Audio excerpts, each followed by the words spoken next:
Hi, this is Neha from Neha tutorials. आज हम पढ़ने जा रहे हैं साउंड फ्रॉम क्लास 8। तो ये चैप्टर है फिजिक्स का। ये चैप्टर क्लास 9 में भी है और क्लास 8 में भी है। आज हम पढ़ेंगे क्लास 8 का chapter sound. Now let's start the video. सबसे पहले हम पढ़ेंगे इसका introduction. What is sound? Sound क्या होता है? साउंड, ये शब्द हम बहुत अच्छे से जानते हैं, बहुत फेमिलियर है हम शब्द से। साउंड किसको बोलते हैं? Sound is form of energy which help us to hear. ये इसका डेफिनेशन है अकॉर्डिंग टू फिजिक्स। तो ये फॉर्म ऑफ एनर्जी है जिसके हेल्प से हम सुन सकते हैं, किसी भी आवाज को हम सुन सकते हैं। तो by the help of this form of energy which is called sound. तो साउंड कैसे प्रोड्यूस होता है? ये प्रोड्यूस होता है ड्यू टू द वाइब्रेशंस। कोई भी ऑब्जेक्ट जब वाइब्रेट होता है इट प्रोड्यूसेस साउंड। वाइब्रेशन आप समझते हैं, जैसे मोबाइल वाइब्रेट होती है। वाइब्रेशन का मतलब क्या होता है? कोई भी ऑब्जेक्ट ये अपने पोजीशन में, इसको मीन पोजीशन बोलते हैं, और ये टू एंड फ्रो मूव होगा। टू यानी कि एक बार लेफ्ट पोजीशन में जाएगा और उसके बाद फिर अपनी मीन पोजीशन में आएगा और उसके बाद फिर फ्रो यानी कि राइट पोजीशन में जाएगा। मतलब ये पहले ऐसे जाएगा इधर, फिर अपनी जगह पे आएगा, फिर इधर जाएगा। मतलब कि ये जो ऑब्जेक्ट है ये अपने मीन पोजीशन से लेफ्ट, फिर मीन पोजीशन में आएगा, फिर राइट, फिर मीन पोजीशन में आएगा। मतलब इस तरीके का जो मूवमेंट होता है इज कॉल्ड वाइब्रेशन। तो ये बहुत फास्ट होता है मोबाइल का। कोई भी चीज वाइब्रेट होती है, इस तरीके से अगर वो वाइब्रेट होती है तो साउंड प्रोड्यूस होता है। और इस तरह के मूवमेंट को हम ऑसिलेटरी मूवमेंट भी बोलते हैं। तो oscillatory movement is a kind of movement in which an object moves to and fro from its mean position.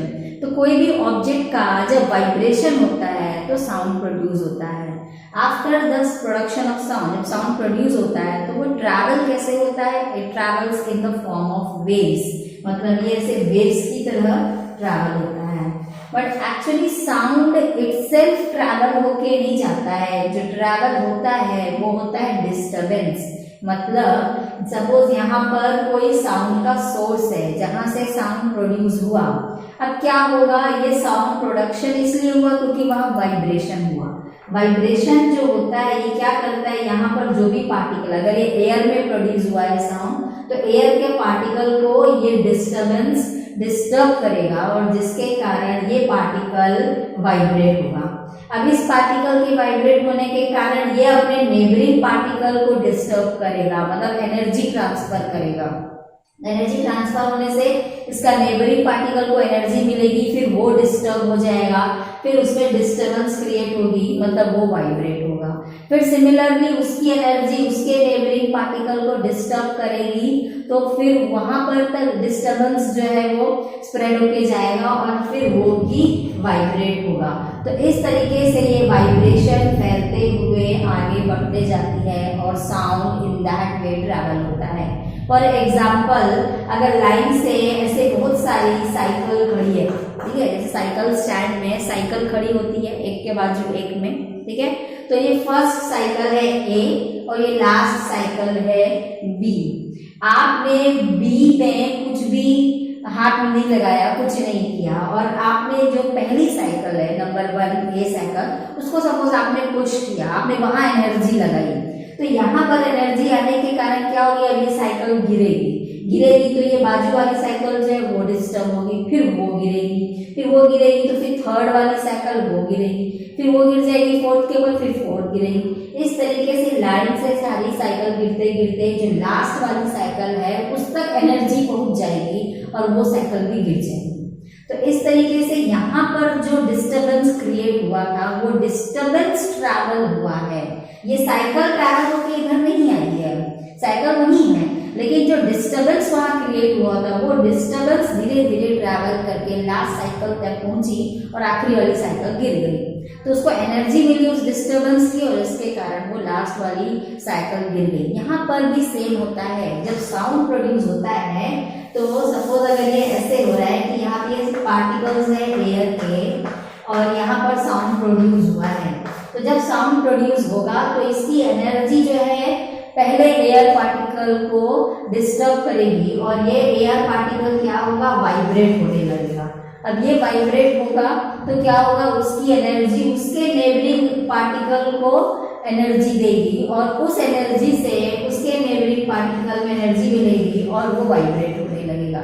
फिर सिमिलरली उसके एनर्जी से नेक्स्ट नेबरिंग पार्टिकल है वो वाइब्रेट होगा और इस तरीके से ये वाइब्रेशन आगे बढ़ेगा।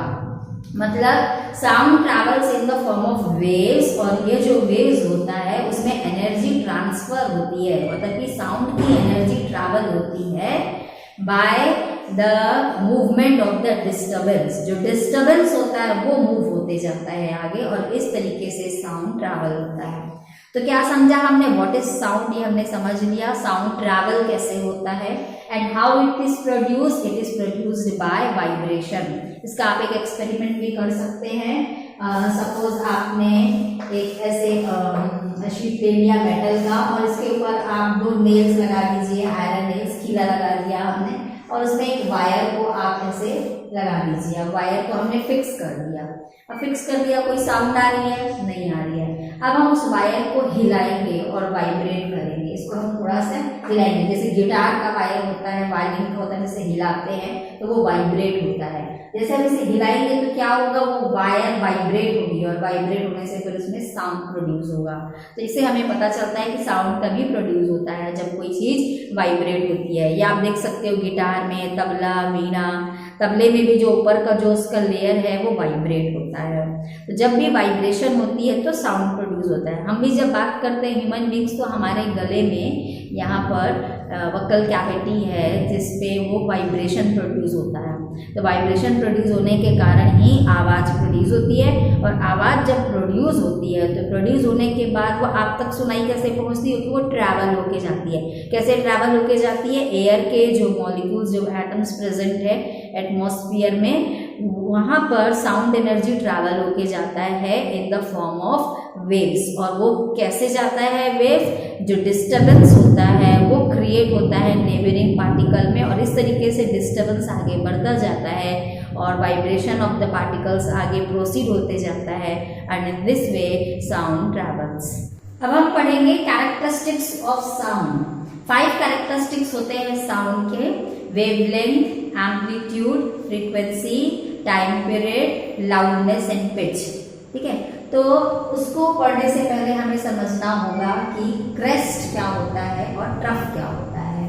ये देखिए, ये वेव के फॉर्म में मैंने बनाया है, sound travels in the form of wave. तो ये जो ऊपर की तरफ उठा रहता है अपर पोर्शन, ये वाले जो है, ये जो मैंने शेडेड किया है, जो ऊपर वाले पोर्शन है, ये है क्रेस्ट। ठीक है, इनको हम क्रेस्ट बोलते हैं। और ये जो नीचे वाला है, जो नीचे वाले पोर्शन से, ये हो गया, ये हो गया, ये जो नीचे वाले पोर्शन से, इसे हम बोलते हैं ट्रफ। ओके, तो फर्स्ट कैरेक्टरिस्टिक्स जो हमको पढ़ना है इसका वो है वेवलेंथ। नाउ वेवलेंथ हम किसको बोलते हैं, डिस्टेंस बिटवीन 2 कंसेक्यूटिव क्रेस्ट और 2 कंसेक्यूटिव ट्रफ। मतलब कि 2 कंसेक्यूटिव क्रेस्ट के बीच का जो डिस्टेंस है ये वेवलेंथ कहलाएगा, या फिर 2 कंसेक्यूटिव ट्रफ के बीच के डिस्टेंस को भी हम वेवलेंथ बोलेंगे। और 2 मतलब कहाँ से स्टार्ट होगा, इसके सेंटर पॉइंट से, ये जो सेंटर पॉइंट होता है यहाँ से। ओके, तो सिमिलरली इसका भी जो सेंटर पॉइंट है यहाँ से यहाँ तक। तो डिस्टेंस बिटवीन 2 कंसेक्यूटिव क्रेस्ट और distance between 2 consecutive trough is called wavelength. इसे हम बोलते हैं वेवलेंथ और जिसे हम रिप्रेजेंट करते हैं लैम्डा, इसे लैम्डा बोलते हैं। ये सिंबल है वेवलेंथ का और इसका यूनिट होता है मीटर, स्टैंडर्ड यूनिट है मीटर, हम मीटर में मेजर करते हैं। तो ये हो गया वेवलेंथ। सेकेंड है इसका फ्रीक्वेंसी।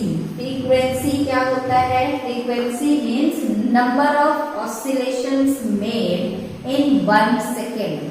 ना ऑसिलेशन यानी क्या होता है, सपोज यहाँ से स्टार्ट हुआ वेव, तो ये ऊपर जाएगा, फिर अपने मेन पोजीशन में आया, फिर वो नीचे जाएगा, फिर अपने मेन पोजीशन में वापस आया। तो ये 1 ऑसिलेशन कंप्लीट हुआ।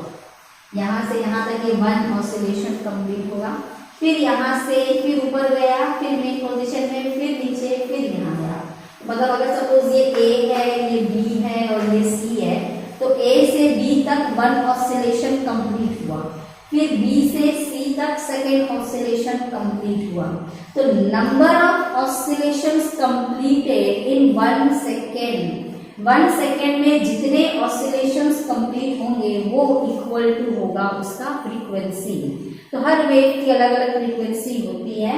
फ्रीक्वेंसी को हम रिप्रेजेंट करेंगे n से, और इसका जो यूनिट होता है वो होता है हर्ट्ज, HRTZ, हर्ट्ज। ठीक है, तो इसका यूनिट है हर्ट्ज, रिप्रेजेंट हम n से करेंगे, और it is equal to number of oscillations made in 1 second. And then third है, नेक्स्ट है एम्पलीट्यूड। एम्पलीट्यूड हम किसको बोलते हैं? ये क्रेस्ट या ट्रफ का जो मैक्सिमम हाइट है, जो मैक्सिमम डिस्टेंस वो ऊपर तक जितना ऊपर गया है वेव, ओके, यहाँ से इसका स्मॉलेस्ट है, फिर ऊपर गया, ये मैक्सिमम हाइट है। जो मैक्सिमम हाइट होती है वेव की, चाहे क्रेस्ट में या ट्रफ में, that is called its amplitude. तो ये अगर इसकी मैक्सिमम हाइट है तो ये होगा इसका एम्पलीट्यूड। तो एम्पलीट्यूड का भी जो यूनिट है वो होगा मीटर, और इसे हम रिप्रेजेंट करते हैं कैपिटल A से एम्पलीट्यूड, और यूनिट है मीटर। मैक्सिमम हाइट को हम बोलेंगे एम्पलीट्यूड। नेक्स्ट है इसके बाद number 4, time period. Time period क्या होता है? It is time taken to complete one oscillation. One oscillation मतलब A से शुरू हुआ और B तक पहुंचा, तो वन ऑसिलेशन कंप्लीट होने में जितना टाइम लगता है उसे हम बोलते हैं टाइम पीरियड, जिसे हम कैपिटल T से रिप्रेजेंट करते हैं, और इसका यूनिट होता है सेकेंड। नेक्स्ट पढ़ना है हमें ये 3 और कैरेक्टरिस्टिक्स है, loudness, pitch and quality. Loudness क्या होता है? लाउडनेस हमें नाम से ही पता चल रहा है कितना लाउड नॉइस, मतलब कि कितना जोरदार आवाज है। जितना तेज आवाज होगा उसका लाउडनेस उतना ज्यादा होगा। तो हम ये बोल सकते हैं कि अमाउंट ऑफ साउंड या measurement of sound reaching per second to our ears is the loudness. तो कितना लाउडनेस है, कितना तेज आवाज है।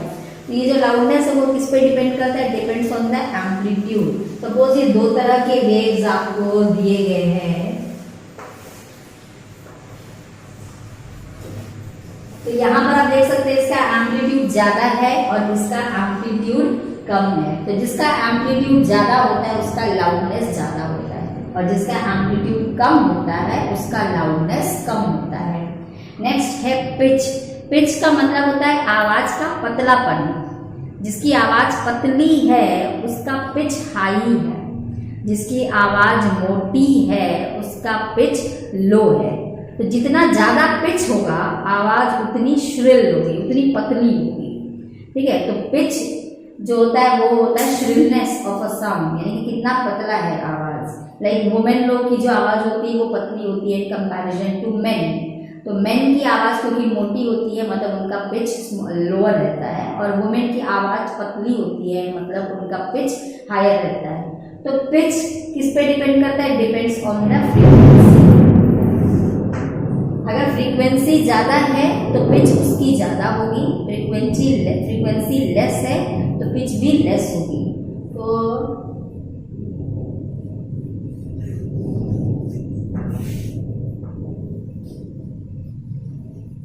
ये देखिए यहाँ पर सेम टाइम पे कितने ऑसिलेशंस कंप्लीट हुए? 1 2 3 4 एंड हाफ, मतलब ये लगभग 5 ऑसिलेशंस कंप्लीट हुआ है 1 सेकेंड में। और यहाँ पर देखेंगे सिर्फ 2 ऑसिलेशंस हुए हैं 1 सेकेंड में। तो यहाँ पर 5 ऑसिलेशंस हुए 1 सेकेंड में, इसकी फ्रीक्वेंसी 5 है, और यहाँ पर सिर्फ 2 ऑसिलेशंस हुए हैं 1 सेकेंड में, मतलब इसकी फ्रीक्वेंसी 2 है। तो इसकी फ्रीक्वेंसी हायर है मतलब इसका पिच भी ज्यादा होगा। ठीक है, तो pitch depends on the frequency. अगर फ्रीक्वेंसी ज्यादा है तो पिच भी इसका हायर है, और इसका फ्रीक्वेंसी लो है क्योंकि इसके सिर्फ 2 ही ऑसिलेशंस कंप्लीट हुए हैं। फ्रीक्वेंसी का डेफिनेशन हमने अभी पढ़ा है, number of oscillations completed in 1 second. तो 1 सेकेंड में यहाँ 5 ऑसिलेशंस कंप्लीट हो रहे हैं, तो इसकी फ्रीक्वेंसी 5 है, और इसकी फ्रीक्वेंसी 2 है क्योंकि 1 ऑसिलेशन 1 सेकेंड में इसके सिर्फ 2 ऑसिलेशंस कंप्लीट हो रहे हैं। तो क्योंकि इसकी फ्रीक्वेंसी ज्यादा है इसलिए इसका पिच भी हायर होगा। नेक्स्ट है क्वालिटी। अगर सपोज दो डिफरेंट साउंड है और दोनों का एम्पलीट्यूड भी सेम है और दोनों का फ्रीक्वेंसी भी सेम है, अगर दोनों का एम्पलीट्यूड सेम है मतलब लाउडनेस सेम है, अगर दोनों का फ्रीक्वेंसी सेम है मतलब दोनों का पिच भी सेम है, तो फिर आप दोनों को कैसे डिस्टिंग्विश करेंगे, उस आवाज को आइडेंटिफाई कर पाएंगे। तो जिस चीज की वजह से आप उस आवाज को आइडेंटिफाई कर पाते हैं वो कैरेक्टरिस्टिक कहलाता है क्वालिटी। सपोज आप फोन में बात कर रहे हो, दो अलग अलग मोबाइल में दो अलग अलग लोगों का फोन आया है, एक आपकी फ्रेंड है और सपोज एक और वो भी दूसरा आपका फ्रेंड है, दोनों आपके फ्रेंड हैं, दोनों का अगर सेम एम्पलीट्यूड है, सेम फ्रीक्वेंसी से दोनों का कॉल आया, बात कर रहे हैं, लेकिन आप पहचान लोगे कि ये कौन सा फ्रेंड है और वो कौन सा फ्रेंड है। कैसे पहचान करोगे आप? उनकी आवाज से। आप आवाज से पहचान लोगे कि ये मेरा फ्रेंड सपोज विनय है और वो जो फ्रेंड है सपोज वो संजय है। तो वो पहचान हम कैसे करते हैं? By the characteristic that is called quality. तो क्वालिटी वो कैरेक्टरिस्टिक है जिसे हम पहचान कर सकते हैं कि ये किसकी वॉइस है। जैसे हम अपने फेवरेट सिंगर्स की आवाज़ जब सुनते हैं तो हम पहचान लेते हैं, ये अरिजीत सिंह की आवाज़ है, ईशान की आवाज़ है, लता मंगेशकर की आवाज़ है। तो वो हम पहचान कैसे कर लेते हैं? By the characteristic qualities quality. अब हम पढ़ेंगे ऑडिबल एंड इनऑडिबल साउंड। तो ऑडिबल एंड इनऑडिबल साउंड क्या होता है? वो साउंड जो हम सुन सकते हैं वो है ऑडिबल, हम मतलब ह्यूमन बीइंग्स, और जो साउंड हम नहीं सुन सकते वो है इनऑडिबल। तो ऑडिबल साउंड्स क्या होगा? वो सारा साउंड जिसकी फ्रीक्वेंसी 20 हर्ट्ज से लेकर 20,000 हर्ट्ज तक हो वो हम सुन सकते हैं। मतलब human beings can not hear the sound that has frequency less than 20 hertz और the sound which has frequency greater than 20,000 hertz. तो 20 हर्ट्ज से 20,000 हर्ट्ज के बीच की फ्रीक्वेंसी वाली साउंड हम सुन सकते हैं जिसे हम ऑडिबल साउंड बोलते हैं। 20 हर्ट्ज से लेस वाली साउंड यानी कि 0 to 20 हर्ट्ज वाली साउंड को हम इंफ्रा साउंड बोलते हैं, जो हम नहीं सुन सकते। और 20,000 से ज्यादा वाली साउंड, 20,000 हर्ट्ज से ज्यादा फ्रीक्वेंसी वाली साउंड को हम अल्ट्रा साउंड बोलते हैं, जो वो भी हम नहीं सुन सकते। मतलब ह्यूमन बीइंग्स की ईयर में ये कैपेसिटी नहीं होती है कि वो 20,000 हर्ट्ज से ज्यादा फ्रीक्वेंसी की साउंड को सुन सके और 20 हर्ट्ज से कम की फ्रीक्वेंसी वाले साउंड को सुन सके। ओके, तो ऑडिबल साउंड है 20 हर्ट्ज टू 20,000 हर्ट्ज। अब इसके अलावा हमें समझना होगा कि जो साउंड है वो कौन कौन से मीडियम में ट्रैवल करता है। तो साउंड सभी मीडियम में ट्रैवल करता है, मतलब कि लिक्विड में भी, गैस में भी और सॉलिड में भी, तीनों मीडियम में ट्रैवल करता है। ये वैक्यूम में ट्रैवल नहीं कर सकता है because it needs medium to travel. Sound को ट्रैवल करने के लिए पार्टिकल्स चाहिए, जिन पार्टिकल्स में डिस्टर्बेंस क्रिएट हो और वो वेव की तरह ट्रैवल करे। ओके, तो जब पार्टिकल्स ही नहीं होंगे तो डिस्टर्बेंस आगे जा नहीं पाएगा, मतलब कि जो वेव एनर्जी है वो ट्रैवल नहीं कर पाएगी। तो इसीलिए वैक्यूम में साउंड ट्रैवल नहीं कर सकता क्योंकि वहां कोई प्रकार का पार्टिकल्स ही नहीं है। तो sound travels fastest in solid. Solid में इसके बहुत क्लोजर रहते हैं पार्टिकल्स, तो जो एनर्जी है वो बहुत आसानी से ट्रांसफर हो जाता है नेबरिंग पार्टिकल में और बहुत इजीली साउंड वेव ट्रैवल होता है। So it travels very fast in solid. Second, it travels in liquid and it third, जो इसकी स्लोएस्ट है उसकी स्पीड वो है गैस में। तो हम जो बात करते हैं तो क्या होता है, वो आवाज हम तक कितनी तेजी से पहुंच जाता है जबकि वो गैस में ट्रैवल हो रहा है, एयर में ट्रैवल हो रहा है। साउंड में उससे भी तेजी से ट्रैवल होता है। या आप फील कर सकते हैं जो रेलवे लाइन्स होती है, आप देखोगे अभी ट्रेन आ नहीं रही है, बहुत दूर है ट्रेन, हमें दिख नहीं रही है, लेकिन रेलवे लाइन की पटरी पर आप अपना कान रखोगे और अगर उस पटरी पे ट्रेन आने वाली होगी तो आपको कान में उसका वाइब्रेशन फील होगा। मतलब कि वो सॉलिड में इतना फास्ट ट्रैवल कर रहा है कि अभी हमको ट्रेन नजर नहीं आ रही, लेकिन उसके आने का साउंड हमें पहले हमारे कानों में पहुंच सकता है। तो वो फास्टेस्ट ट्रैवल होता है सॉलिड में, then liquid and slowest in gas. तो वो वैक्यूम में ट्रैवल नहीं कर सकता। The reason is absence of air particles. इसका एक हम एक्सपेरिमेंट कर सकते हैं। टेक अ जार एक जार के अंदर में हमने इलेक्ट्रिक बेल लगा दिया और अब उसको ऑन किए, ऑन करेंगे, बाहर से सुनेंगे, हमें सुनाई दे रहा है। अब हम क्या करेंगे, इसके अंदर का एयर निकाल देंगे और इसे क्लोज कर देंगे, बंद कर दिया हमने। अब इसको हमने बंद कर दिया और अब हम इसको जब ऑन करेंगे तो उसकी आवाज़ हमें बाहर सुनाई नहीं देगी। क्यों नहीं देगी? क्योंकि एयर पार्टिकल्स नहीं है जिससे ट्रैवल करके ये साउंड बाहर आ सकता हो। ठीक है। सिमिलरली अगर आप कार के अंदर बैठे हैं और आपने कांच बंद कर दिया, ग्लास सारा बंद है, तो एयर पार्टिकल्स को जगह नहीं है कि अंदर की एयर पार्टिकल्स को जब साउंड की एनर्जी मिलेगी तो वो बाहर तक नहीं जा सकता। तो अगर आप अंदर से कुछ बात कर रहे हो तो बाहर के लोगों को सुनाई नहीं देगा, या बाहर से कोई बात कर रहा है तो कार के अंदर बैठे हुए लोग को सुनाई नहीं दे सकता। उसका रीज़न ये है कि जो साउंड प्रोड्यूस हुआ है वहाँ पर एयर पार्टिकल का डिस्टर्बेंस अंदर जाना चाहिए कार के अंदर, लेकिन क्योंकि एयर पार्टिकल्स वो ट्रैवल करके अंदर नहीं जा सकते, इसीलिए साउंड हमें सुनाई नहीं देती है। तो इस तरीके से हमने समझा कि साउंड को ट्रैवल करने के लिए पार्टिकल चाहिए, यानी it needs medium to travel, either solid और लिक्विड और gas. In vacuum it can not travel. यही रीज़न है कि मून में या स्पेस में जब हम जाते हैं तो एक दूसरे की आवाज़ हम सुन नहीं सकते, क्योंकि वहाँ वैक्यूम में हम एक दूसरे से बात करेंगे, हमें कुछ भी सुनाई नहीं देगा। तो ये क्वेश्चन भी एग्जाम में आ सकता है, गिव रीज़न में, कि why we can not hear anything in moon. तो उसका रीज़न यही होगा, because of the absence of medium there we can not hear and sound needs medium to travel. तो मैंने पूरा चैप्टर ऑलमोस्ट इस वीडियो में एक्सप्लेन कर लिया है। Please please please subscribe my channel, like and share my videos. Thank you.